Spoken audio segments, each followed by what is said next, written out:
তো সে কতদিন পদে থাকবে না থাকবে সেটা ওই মাননীয় দুর্নীতিগ্রস্তার ব্যাপার, হ্যাঁ, যে তিনি কতদিন তাকে রাখতে পারবেন। তারপরে তো এদেরকে খুব বিশ্রীভাবে মানে পশ্চিমবঙ্গ থেকে যেতে হবে। দেখো কি অবস্থা উনি করেছেন।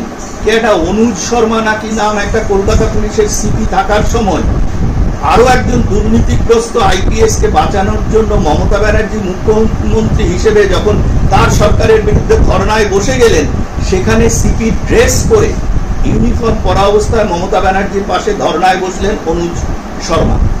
তারও কিন্তু কোনো পানিশমেন্ট হয়নি। এই পানিশমেন্ট গুলো দেবার দায় কিন্তু সেন্ট্রাল গভর্নমেন্টের, হোম মিনিস্ট্রি। এবং আমার ধারণা যে এগুলো শুরু হয়েছে, সেই চিফ সেক্রেটারি আলাপন বন্দ্যোপাধ্যায় ছিল, সে আজও পেনশন পায়।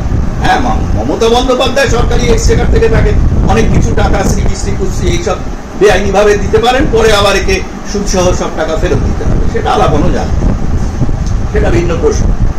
যেটা বলতে চাইছি, এই যে দুর্নীতির বিভিন্ন রকম মাথা বিভিন্ন জায়গায়, এগুলোকে ভাঙা কিন্তু সিবিআই এর দায়িত্ব। হাইকোর্টের নির্দেশ অনুযায়ী সিবিআই সেই তদন্তগুলো করছে, এবং সেই অনুযায়ী এখনো অব্দি যা অবস্থা, আসলে ওই যে বললাম যে কোথার থেকে একটা কোন ইয়েকে একটা হাবজাগবজা একটা কোনো রকমে তোমার কি বলে পোস্টমর্টেম করে দেহটাকে তাড়াতাড়ি পুড়িয়ে দিল। এবং পুলিশ বারবার, এমনকি ডোম অব্দি বলেছে যে পুলিশ খুব তাড়াতাড়ি বাধ্য করছিল পড়াতে, এবং পড়ানোর পরে তারপরে তার এফআইআর হলো, এবং এফআইআর এ উইলফুল রেপ কথাটা লেখা হলো। সংবিধানে বা পুলিশের কোন আইনে উইলফুল রেপ আছে? পশ্চিমবঙ্গ পুলিশ আইদার অশিক্ষিত অথবা সরাসরি এই যে খুনটা এটাকে চাপা দিতে ব্যস্ত। আমি ওই ডিসি মহিলা কি নাম অর্কি মুখোপাধ্যায়, তার বক্তব্য শুনলাম। তিনি বলছেন যে উইলফুল রেপ, এটা ইয়েতে দেখলাম তোমার ওই যে কি বলে ওদেরকে এফআইআর করেছে, এফআইআর নাম্বার 51 না 52 সেই থানা, সেখানে কিন্তু উইলফুল রেপ কথাটা বলা আছে। পুলিশ এতটা ইংরেজিতে অজ্ঞ সেটা জানা ছিল না। রেপ কখনো আনউইলফুল হয়?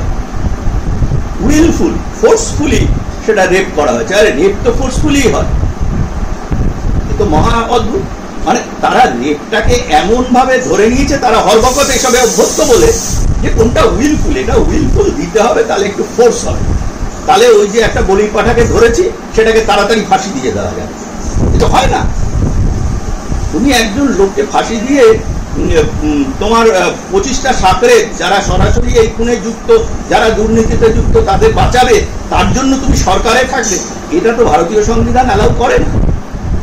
এবং সেখানে কিন্তু দেখলাম যে তৃণমূলের বিধায়ক বলছেন যে 2011 সালে বদল হয়েছিল, যদি বদলা হতো তাহলে বিরোধী পক্ষদের বলছে যে আপনারা এইভাবে ঘুরে বেড়াতে পারতেন না। ঠিক রাত্রিবেলা অভিষেক বন্দ্যোপাধ্যায়কে এক্স হ্যান্ডেলে পোস্ট করতে হলো যে আপনারা কিন্তু একটু নমনীয় ভাবে কথা বলুন। দেখো, আমি একটা জিনিস বলি, পুরো তৃণমূল দলটা হচ্ছে একটা দুর্নীতিগ্রস্ত দল, এবং তাদের বিধায়ক এইসব যারা যেতে, তারা যথেষ্ট দুর্নীতি করেই যেতে, এবং দুর্নীতি করে তার 10 গুণ টাকা কামানোর জন্যই তারা চেয়ারে বসে। এবং এদের মধ্যে এখন কেউ শিক্ষিত লোক আছে বলে আমি মনে করি কেউ নেই। কাজেই এইসব অশিক্ষিত দুর্নীতিবাজ অপরাধীদের কাছ থেকে আমরা এর থেকে কি বক্তব্য আশা করি? এবং এরা জানে না যে পিপলস আপসার্চ কাকে বলে।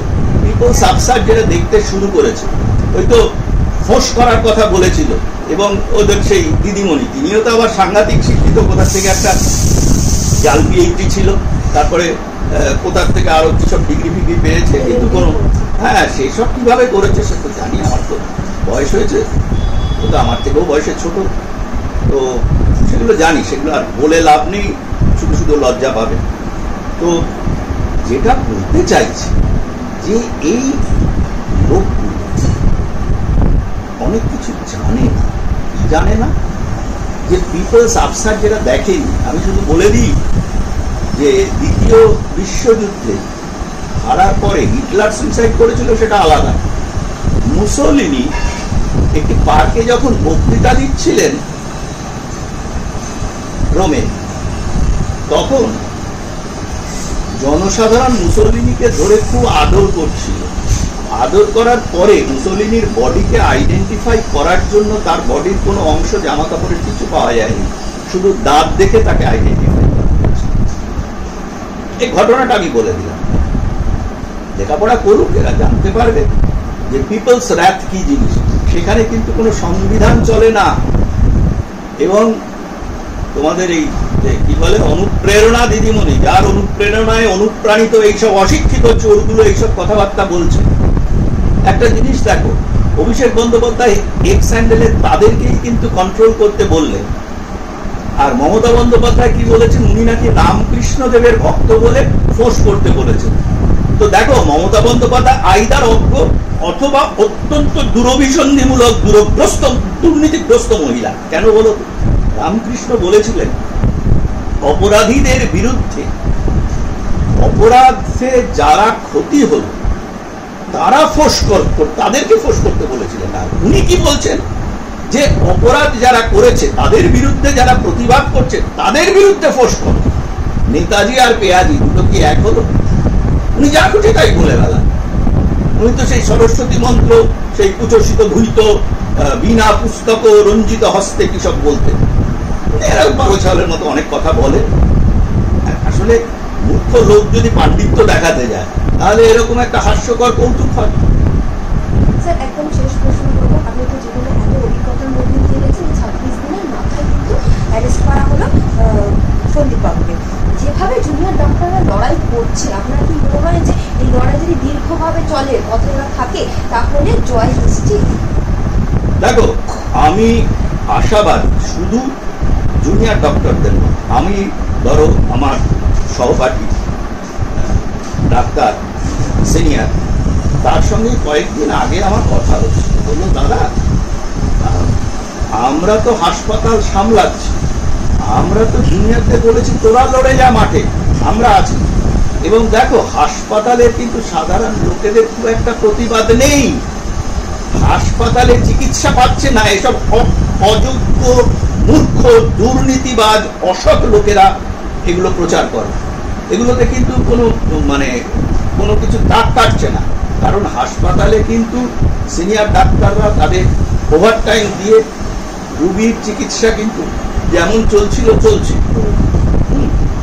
আর শুধু এরা নয়, আজকে দেখো এই আগামীকাল আছে, গত রোববার দিন তো সকাল থেকে আমি সন্ধে অবধি কখনো রাজনৈতিক কখনো অরাজনৈতিক বিভিন্ন ফোরামে গিয়েছি, বলেছি আমরা সবাই, পুরো সমাজ যেভাবে নেমেছে, অবশ্যই জুনিয়র ডাক্তারদের আন্দোলন যথেষ্ট সম্ভ্রম সম্মানের দাবি রাখে, তাহলে জয় অবশ্যম্ভাবী।